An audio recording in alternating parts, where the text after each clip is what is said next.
எதிரே பார்க்கல. ஃபர்ஸ்ட் நாளே இவ்வளவு வியாபாரம் ஆயிட்டு. ராஜா கைய வச்சா அது ராங்கா போடு மக்களவி. சரி இட்லி வச்சது போதுமா? சரி பணத்து போடு.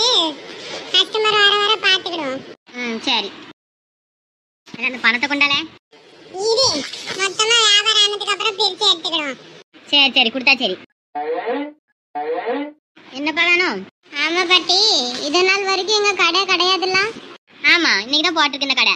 நீங்க தானே உங்க பேரனுக்கு வேலை எதுவும் சரியில்லை, எது பண்ணாலும் விளங்க மாட்டேங்குன்னு சொல்லிட்டு இருந்தீங்க. ஆமாப்போ அதுதான் உங்க சாமி நல்ல ஒரு ஐடியா கொடுத்தாரு. தினமும் 110 பேருக்கு சாப்பாடு கொடுக்க சொல்லியிருந்தாரு. என் பேரன் இன்னைக்கு 50 பேருக்கு மேல சாப்பாடு கொடுத்துட்டானே. எங்க சாமி 10 பேருக்கு அன்னதானம் தான் போட சொன்னாரு, சாப்பாடு இப்படி விற்க சொல்லல. இல்ல சாமி தான் 10 பேருக்கு சாப்பாடு கொடுக்க சொன்னாங்க. இந்த ஊர் ஆளுக்கு சும்மா சாப்பாடு கொடுக்க எனக்கு இருக்கா பிடிச்சிருக்கு. அதுதான் இட்லி கடை போட்டேன்.